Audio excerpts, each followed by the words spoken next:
Let's look at Lochsport. Now, this is an area that's supposed to be maintained by Parks Victoria. Sure, I'm in a pretty open part at the moment, but all around here, there's fallen trees, dead trees, there's thick scrub, and seriously, you cannot walk through it. I get that it's coastal park. I get that we're surrounded by a national park.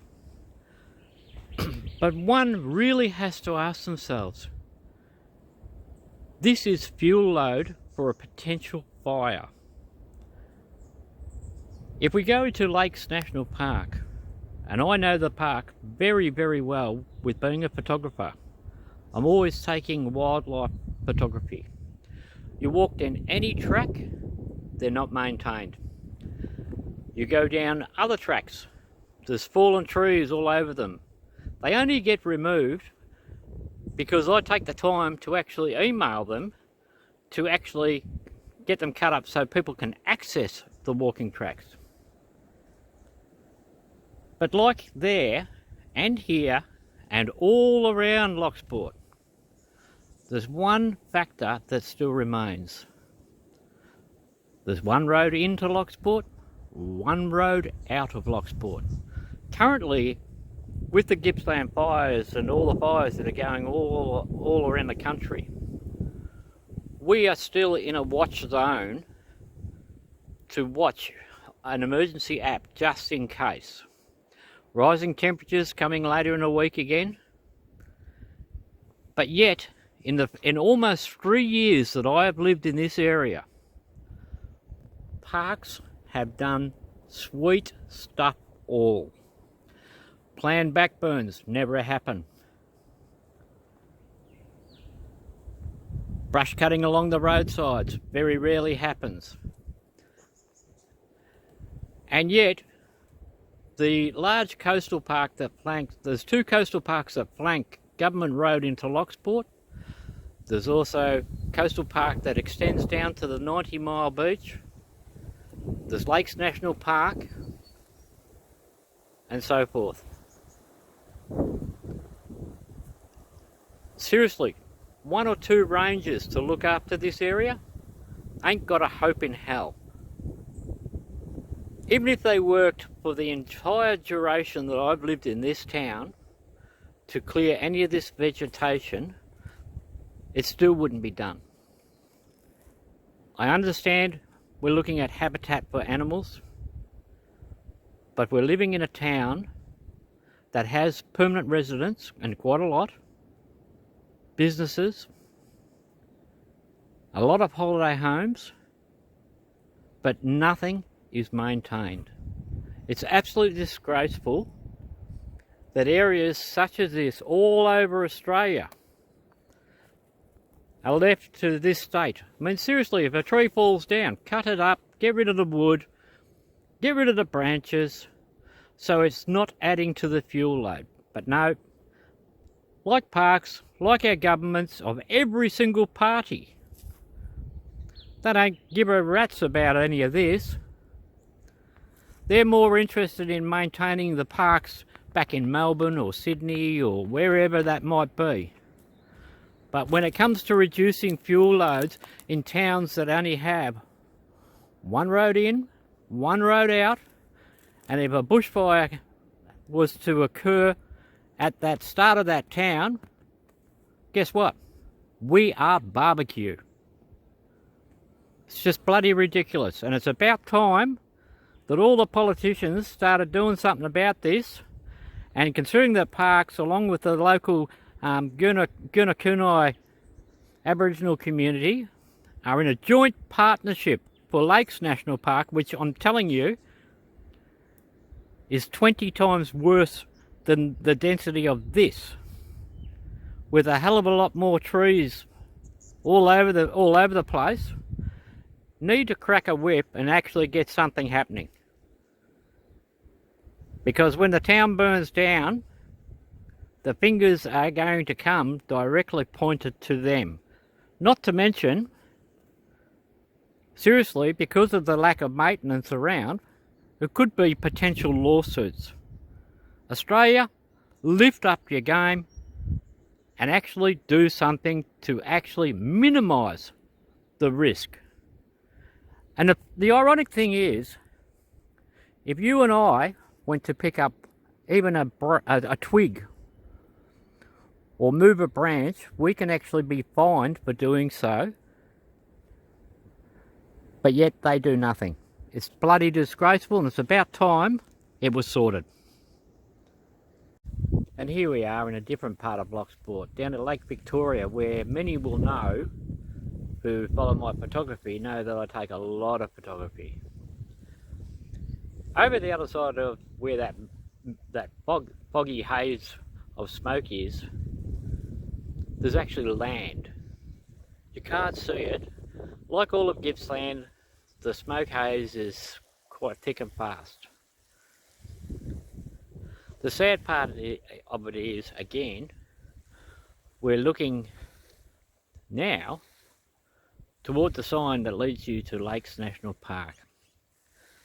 The amount of fuel load of a potential fire that's seriously within that national park is absolutely bloody ridiculous. And again, in almost the 3 years that I've lived here, parks are in partnership with the Gunakuni board. There is no bloody maintenance happens in there at all. Yes, they updated an area at Emu Bight, which is a campground come barbecue area, where they painted a few posts and done a little bit of decking. Did they clear all the trees that are strewn around the place? Did they clean up all the thick scrub? Did they maintain the tracks and even the roadway? Nah. They only do it if you complain enough. But even still, they're too complacent in everything they actually do. And down yonder, you'll see the trees on the embankment. That erosion problem of where, in the last almost 3 years that I've lived here, we've lost a good 30 feet off that embankment into the lake area below. Does any authority in Australia actually care? No, they don't. I've contacted so many, it's ridiculous. And nobody does nothing. Oh, they're quick to say, oh, it doesn't look good, and I didn't realise it was so bad. But do they actually do it? No, they handball it to the next authority and the next authority and next authority. And again, it's ridiculous. If there was a fire in there, and this national park actually verges on next door to homes, and from this point here going straight up that road and all the way across is homes.